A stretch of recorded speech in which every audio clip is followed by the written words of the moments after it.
Diyos. Purihin natin ang Diyos.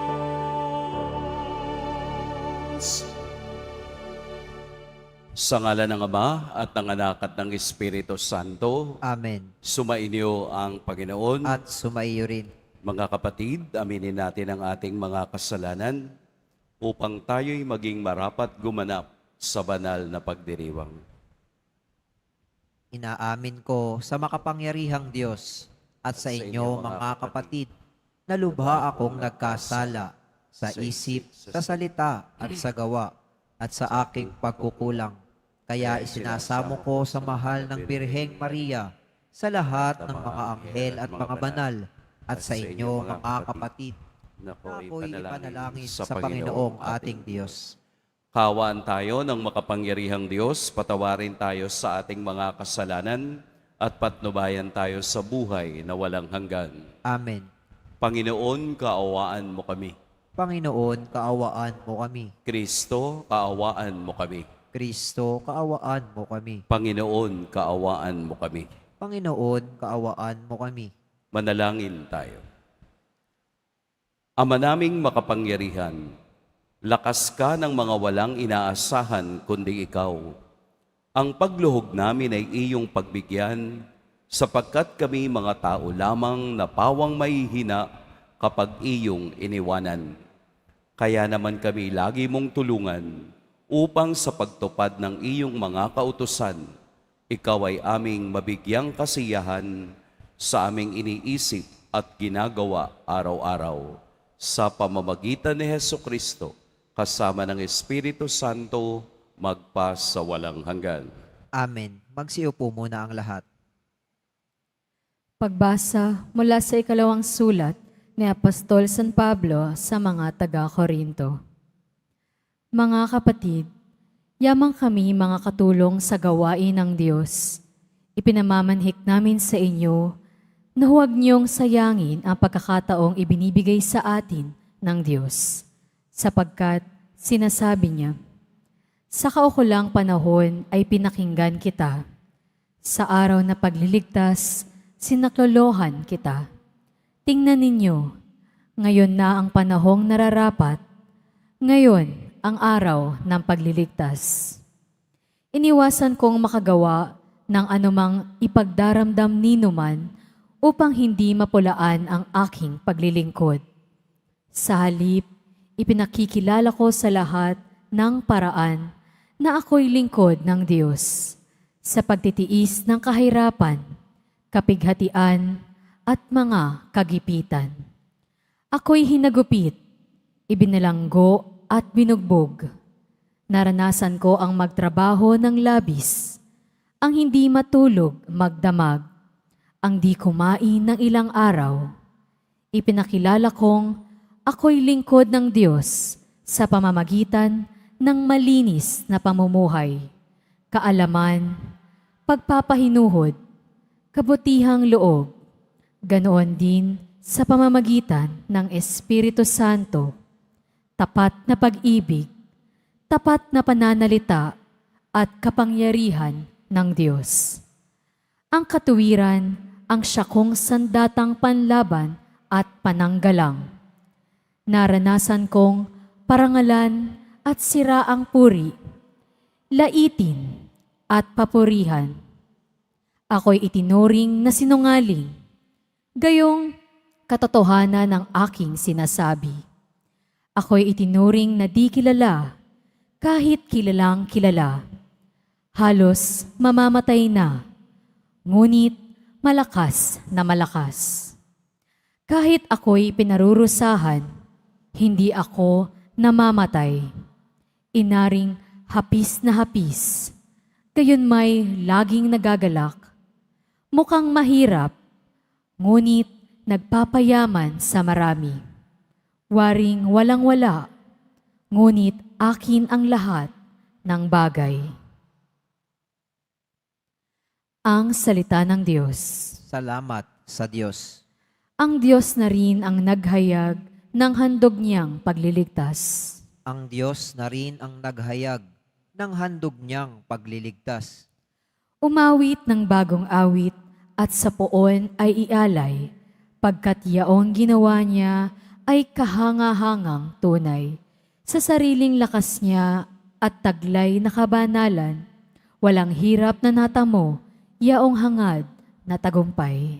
Ang Diyos na rin ang naghayag ng handog niyang pagliligtas. Ang tagumpay niyang ito'y siya na rin ang naghayag. Sa harap ng mga bansay, nahayag ang pagliligtas. Ang pangako sa Israel, lubos niyang tinutupad. Ang Diyos na rin ang naghayag ng handog niyang pagliligtas. Tapat siya sa kanila at ang pag-ibig ay wagas. Ang tagumpay ng ating Diyos kahit saan ay namalas. Magkaingay na may galak, yaong lahat sa daigdig. Ang poon ay buong galak na purihin sa pag-awit. Ang Diyos na rin ang naghayag ng handog niyang pagliligtas. Magsitayo na po ang lahat.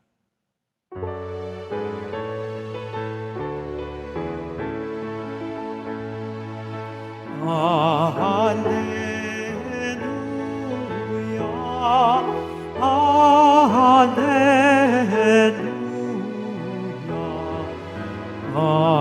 Alleluia, Alleluia.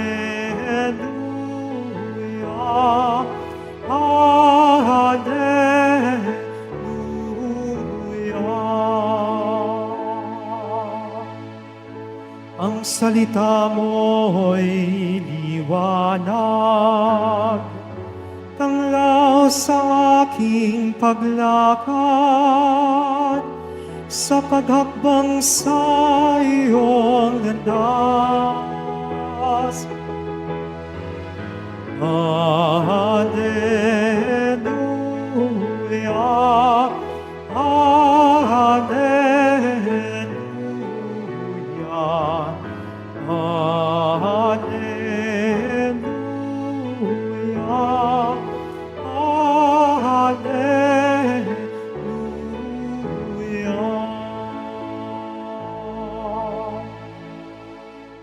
Sumainyo ang Panginoon. At sumayo rin. Ang mabuting balita ng Panginoon ayon kay San Mateo. Papuri sa iyo, Panginoon. Noong panahong iyon, sinabi ni Jesus sa kaniyang mga alagad, "Narinig ninyo na sinabi, mata sa mata at ngipin sa ngipin.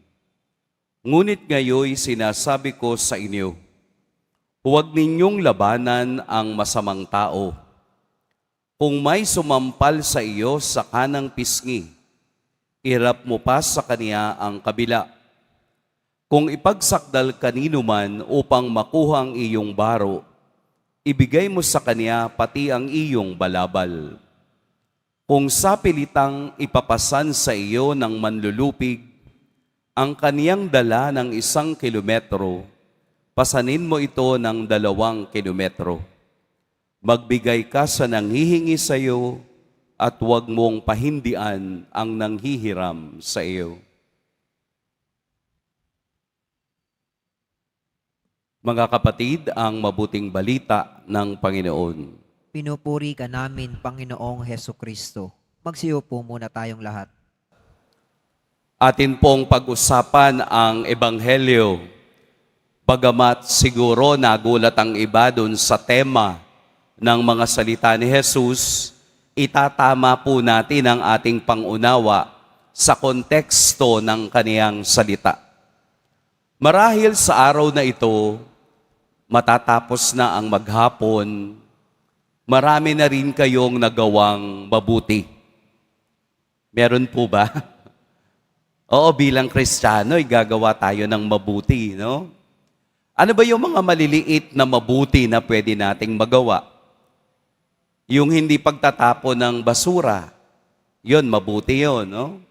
Yung hindi nyo pag-iwan ng mga basura dito sa tahanan ni Jesus Nazareno, napakabuti yon.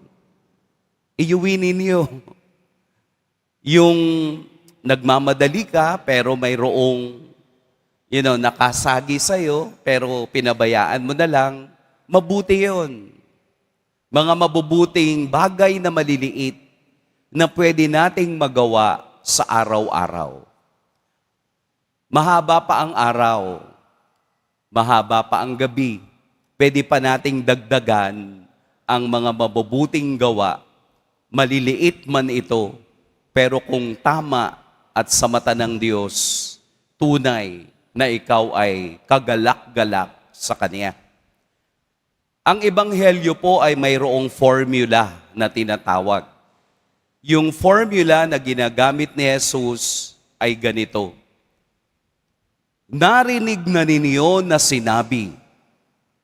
Sa Ingles ay, you have heard that it was said. Sinabi. Ibig sabihin, mayroong pinatutungkulan si Jesus na narinig niya na itong sinabi. Ito po yung mga batas ng panahon ni Moses. Yun ang kaniyang binibigyan ng pansin sa unang bahagi. Narinig na ninyong sinabi. Pero may karugtong. Ngayon, ito naman ang sinasabi ko. Yung batas na sinusunod ng mga Hudyo at ang bagong batas ni Kristo. Ang tawag po natin dun sa kaniyang formula ay thesis, antithesis, at pagsasamahin yun ni Jesus at ipapaliwanag, nagiging synthesis. Thesis, antithesis, synthesis. Simula pa noong isang araw ay meron na tayong 3 na antithesis na napakinggan. At 6 po iyan na ipapahayag sa mga susunod na ebanghelyo. Anong ibig sabihin noon? Kasi sa batas ni Moses, sa batas ng retaliation, sa batas ng paghihiganti, nakasaad doon ang mga batas at mga alituntunin.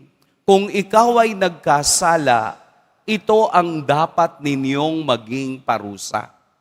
Ibig sabihin, pumapantay kung ano ang iyong sala o pagkakamali doon sa iyong kaparusahan. Kaya narinig natin sa unang bahagi, mata sa mata at ngipin sa ngipin. Ibig sabihin, kapag nakapatay ka, kailangan ding ikaw ay patayin. Kasi mata sa mata ngipin sa ngipin. Yung bang kasabihan sa Pilipino na kung anong inutang, siya rin ang kabayaran. Mapapansin ninyo, kung ganito ang batas na ating sinusundan, ang violence ay paulit-ulit at hindi natatapos. Ang pagkapatay o ang pumapatay ay paulit-ulit lamang. Kasalanang dinadagdagan ng panibagong kasalanan at mas marami pang kasalanan. Ito ang batas noon. Pero si Jesus, binago niya ang batas dahil ang batas ni Jesus ay nakasaad hindi sa paghihiganti kung hindi batas ng pag-ibig at ng awa. Kung susundan natin ang Ebanghelyo, huwag ninyong labanan ang masamang tao.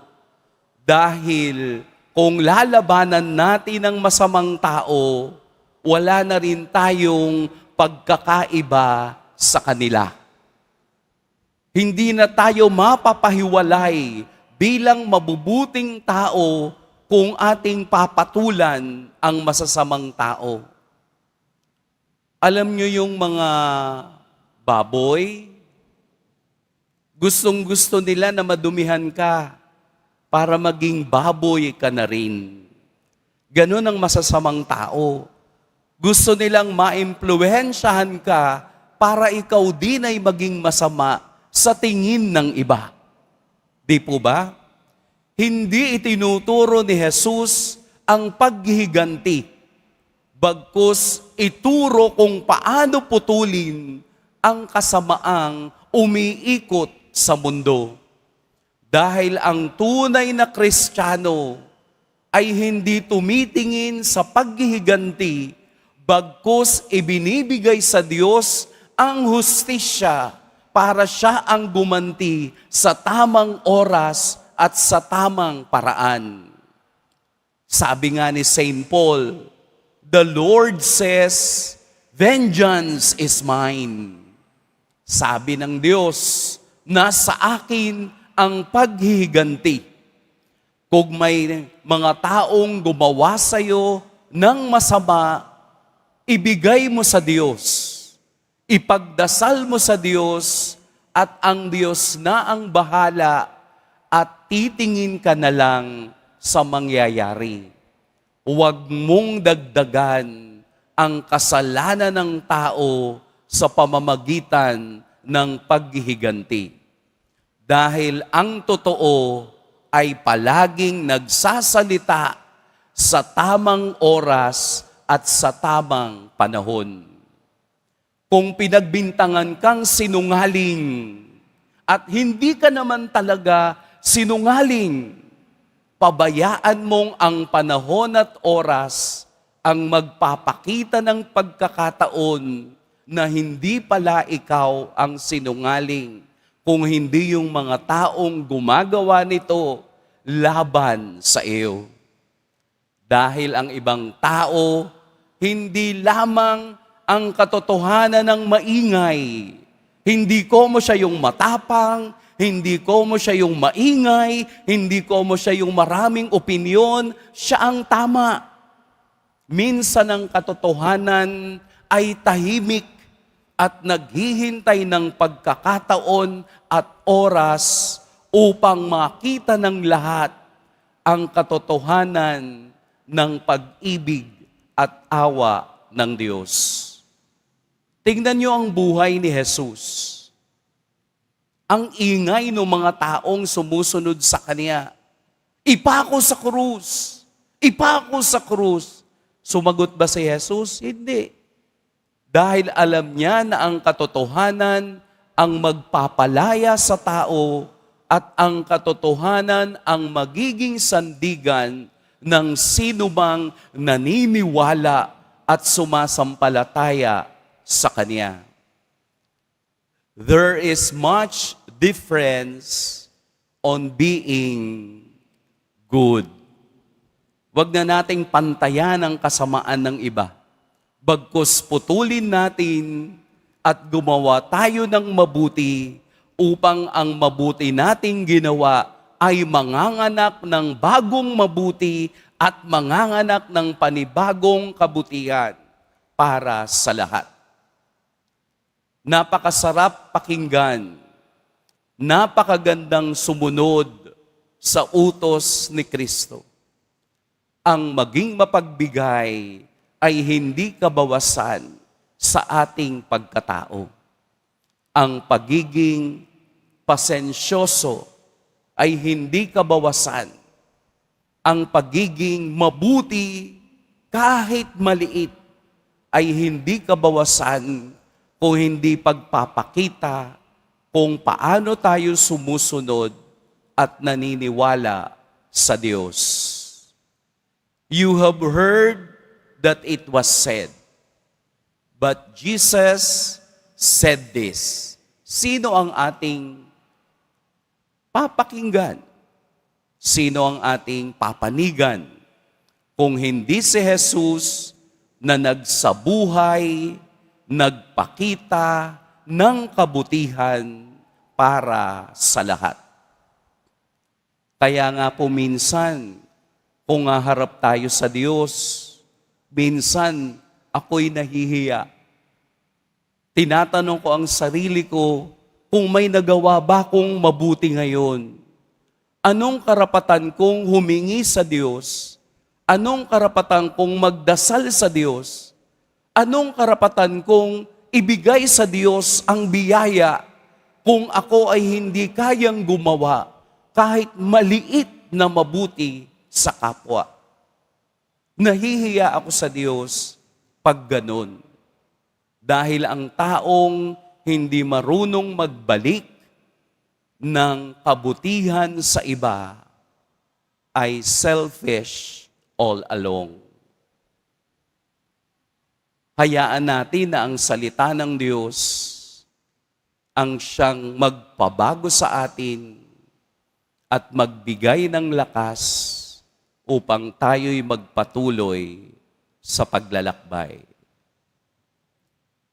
Sabi nung isang nanay kanina, Father, paano po ba magpatawad? E di umpisahan mo sa pagpapatawad. Kapag hindi ka nagpatawad, hindi mo mapapatawad. Magpatawad ka, hindi dahil deserve nung kaaway mo ang pagpapatawad. Magpatawad ka because you deserve peace. Dahil ang taong walang kapayapaan ay palaging nawawala at nagwawala sa gusto niyang mangyari. Hanapin natin ang kapayapaan sa Diyos. Sa bawat pagharap natin sa Kanya, ating iuugnay ang Kaniyang kabutihan sa ating pansariling kabutihan, upang ang kabutihang aking gagawin ay manganganak pa at makikita ng iba na ako ay tunay na deboto ng Poong Jesus Nazareno. Huwag tayong mapagod gumawa ng mabuti. Pagpalain tayo ng Poong may kapal. Magsitayo na po ang lahat.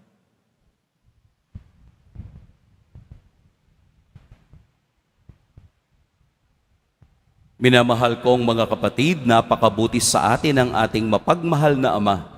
Manalangin tayo sa Kaniyang mahabaging pag-ibig na nagbunsod ng ating mabuting pakikitungo sa ating kapwa.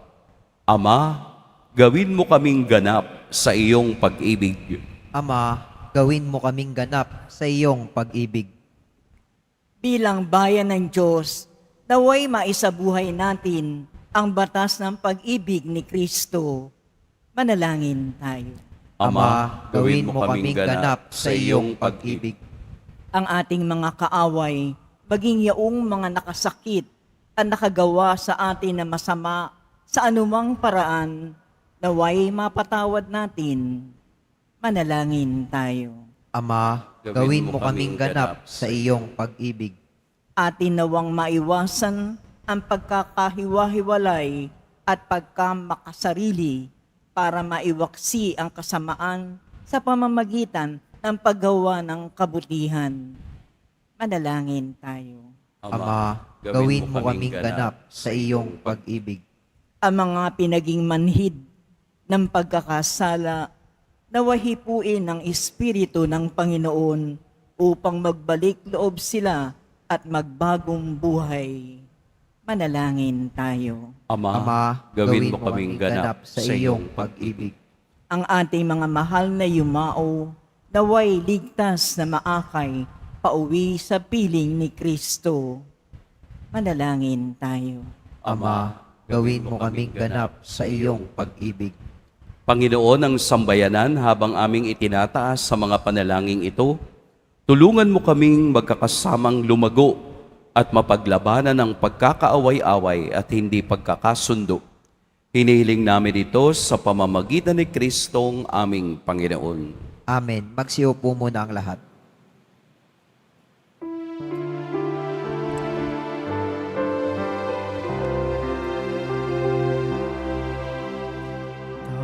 Tanggapin ninyo, O Diyos namin, Ama, na kayanan namin alay sa inyo.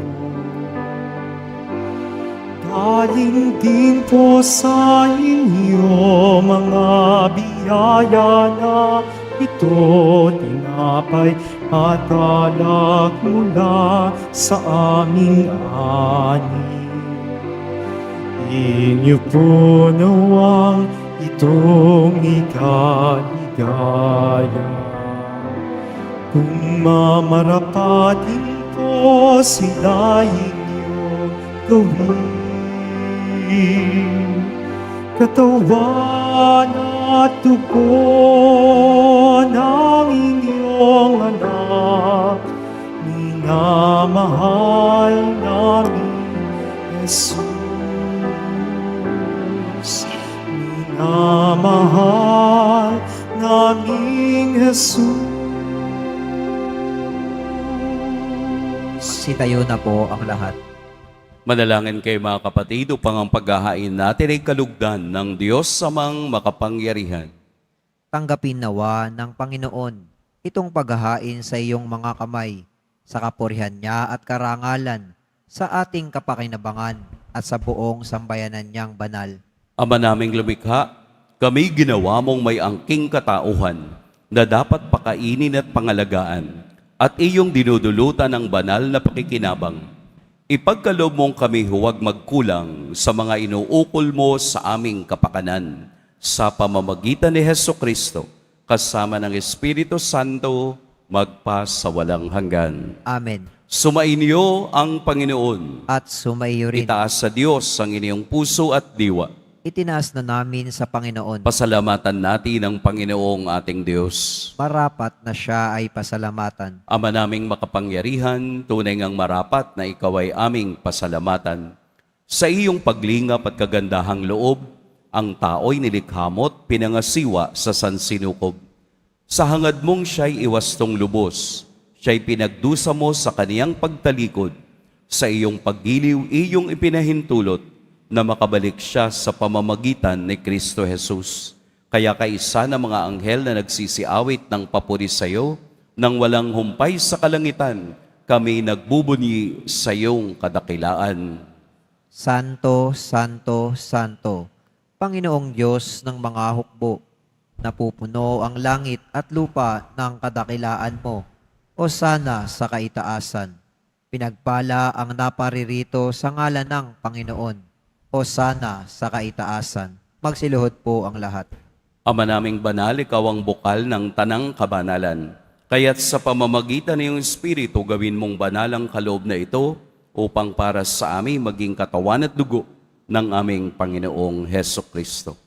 Bago niya pinagtiis ang kusang loob na maging handog, hinawakan niyang tinapay, pinasalamatan kaniya, pinaghati-hati niya iyon, iniabot sa kaniyang mga alagad at sinabi, tanggapin ninyong lahat ito at kanin, ito ang aking katawan na ihahandog para sa inyo.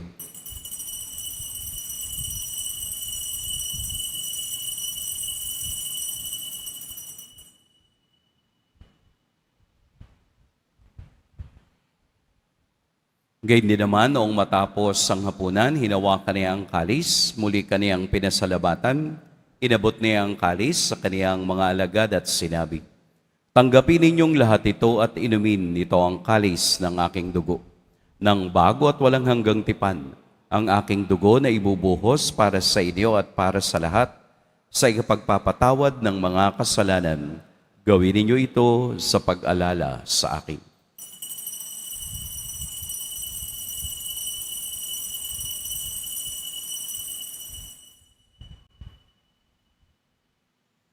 Magsitayo na po ang lahat. Ipagbunyi natin ang misteryo ng pananampalataya. Si Kristo'y namatay, si Kristo'y nabuhay, si Kristo'y babalik sa wakas ng panahon. Ama, ginagawa namin ngayon ang pag-alala sa pagkamatay at muling pagkabuhay ng iyong anak. Kaya't iniaalay namin sa iyo ang tinapay na nagbibigay buhay at ang kalis na nagkakaloob ng kaligtasan. Kami nagpapasalamat dahil kami iyong minarapat na tumayo sa harap mo para maglingkod sa iyo. Isinasamo namin kaming magsasalo-salo sa katawan at dugo ni Kristo ay mabuklod sa pagkakaisa sa pamamagitan ng Espiritu Santo. Ama, lingapin mo ang iyong simbahang laganap sa buong daigdig. Puspusin mo kami sa pag-ibig kaisa ni Leon na aming Papa at ni Jose na aming obispo at ng tanang kaparian. Alalahanin mo rin ang mga kapatid naming nahimlay nang may pag-asang sila'y muling mabubuhay, gayon din ang lahat ng mga pumanaw. Kaawaan mo sila at patuloyin sa iyong kaliwanagan. Kaawaan mo at pagintapating kaming lahat na makasalo sa iyong buhay na walang wakas. Kaisa ng mahal na Birheng Maria na ina ng Diyos, ng kabiyak ng puso niyang si San Jose, kaisa ng mga apostol ni San Juan Bautista, at ng lahat ng mga banal na namuhay dito sa daigdig ng kalugod-lugod sa iyo, maipagdiwang nawa namin ang pagpupuri sa ikararangal mo sa pamamagitan ng iyong anak na aming Panginoong Heso Kristo. Sa pamamagitan ni Kristo, kasama niya at sa Kanya, ang lahat ng parangal at papuri sa iyo, Diyos, Amang makapangyarihan, kasama ng Espiritu Santo, magpa sa walang hanggan. Amen. Sa tagubili ng nakagagaling na utos at sa turo ni Jesus, na Panginoon natin at Diyos, ipahayag natin ng lakas loob. Ama Ama namin, namin, sumasalangit ka, sambahin ang ngalan mo, mapasa amin ang kaharian mo, sundin ang loob mo dito sa lupa para ng sa langit. Bigyan mo kami ngayon ng aming kakanin sa araw-araw, at patawarin mo kami sa aming mga sala, para ng pagpapatawad namin sa nagkakasala sa amin. At huwag mo kaming pahintulot sa tukso, at iadya mo kami sa lahat ng masama. Hinihiling namin kami iadya sa lahat ng masama. Pagkalooban ng kapayapaan araw-araw, iligtas sa kasalanan at ilayo sa lahat ng kapahamakan. Samantalang aming pinananabikan ang dakilang araw ng pagpapahayag ng tagapagligtas naming si Heso Kristo.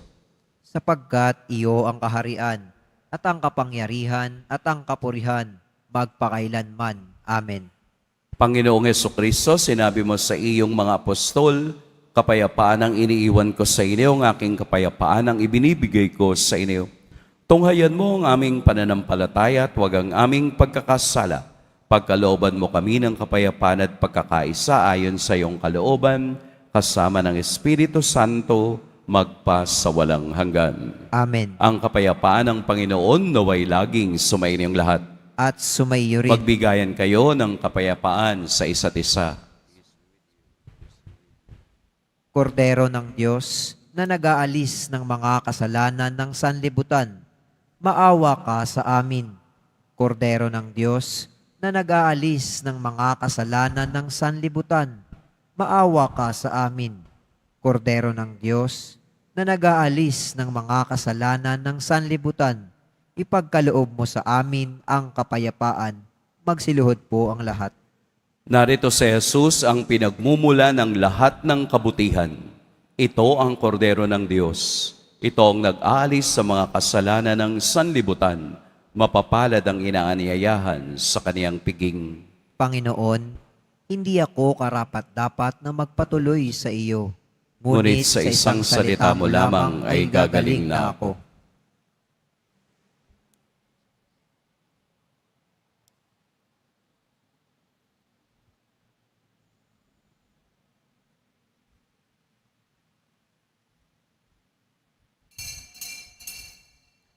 Para sa lahat ng tatanggap ng banal na komunyon, sasagot po tayo ng amen pagkasabi ng pari o ng lay minister ng katawan ni Kristo, at isubo agad sa bibig bago umalis sa harapan ng pari o lay minister. Sumunod po tayo.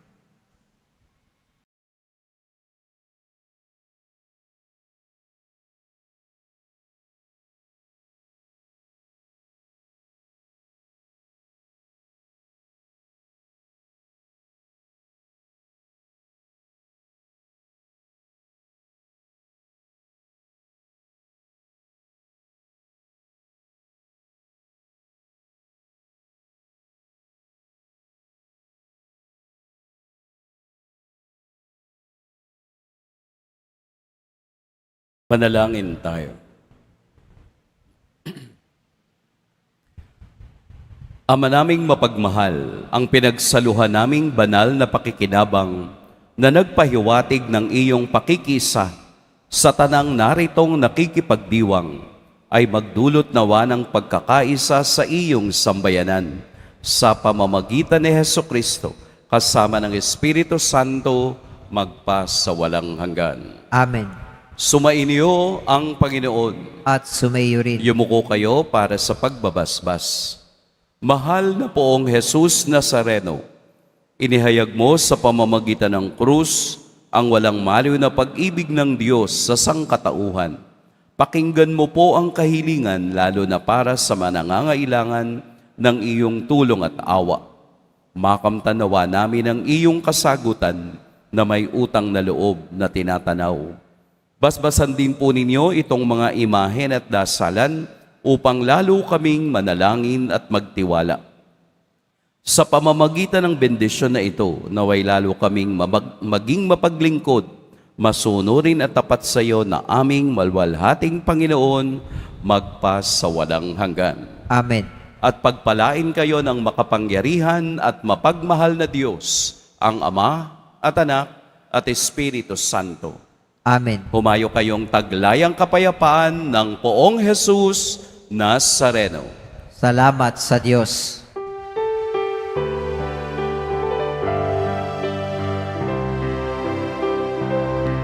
Nuestro Padre Jesus Nazareno, sinasamba ka namin,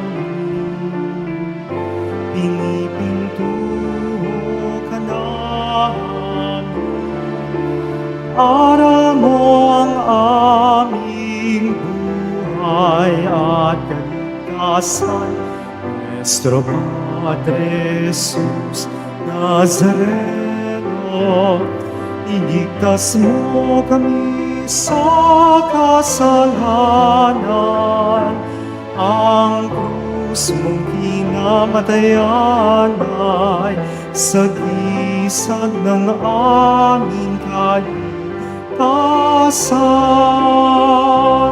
Nuestro Padre Jesus Nazareno, dinarangal ka namin. Nuestro Padre Jesus Nazareno, nilulwalhati ka namin. Nuestro Padre Jesus Nazareno, dinarangal ka namin. Nuestro Padre Jesus Nazareno, nilulwalhati ka namin.